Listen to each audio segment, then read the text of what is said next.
السلام عليكم ورحمة الله وبركاته. ازيكم يا حبايبي، عاملين ايه؟ يا رب تكونوا بخير، وحشتوني. طبعا كالمعتاد بنفكر بعض بأول حاجة بان احنا بنصلي على رسولنا الكريم. اللهم صل وسلم على سيدنا محمد وعلى آله وصحبه وسلم.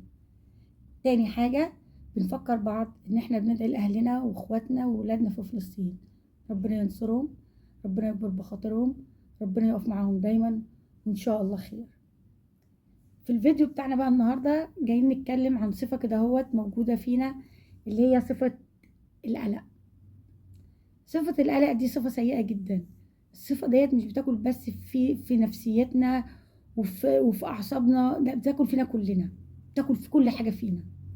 عشان كده بنصح نفسي قبل ما أنصح نفسكم، بنصح نفسي المرة 10 20 100 المليون، إن إحنا كلنا اوعى نخاف من حاجة قبل ما تحصل الحاجة دهيت، وما نفكرش فيها.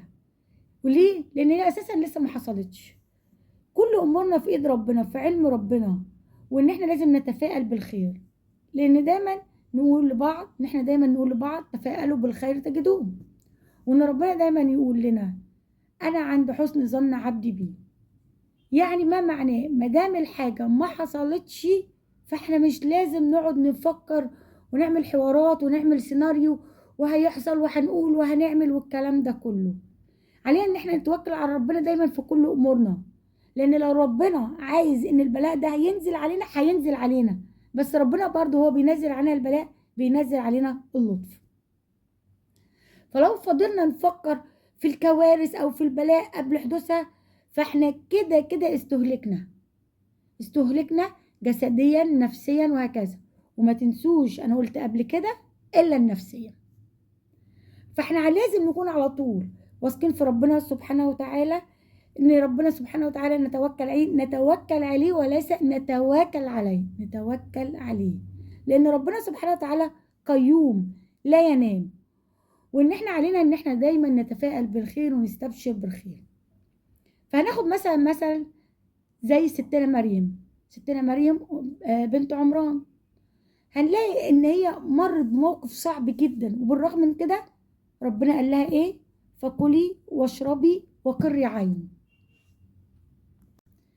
يعني ما معناها عيشي حياتك يا مريم، ما ترهقيش نفسك بالتفكير، فالله عنده حسن التدبير. ومن هنا بوصي نفسي وبوصيكم ان احنا ننشر الطمأنينة والثقة بالله بينا وبين بعض، لان ربنا سبحانه وتعالى فرجه قريب، وان احنا نتوكل على الله في كل امورنا.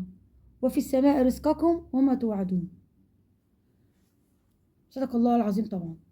فاحنا مش عايزين ان احنا على طول مستنين البلاء، بنفكر في البلاء، بنفكر في الحاجة الوحشة، لا. حتى انت لما تقعد تفكر في الحاجة الوحشة بتستحضرها، الحاجة الوحشة تجيلك.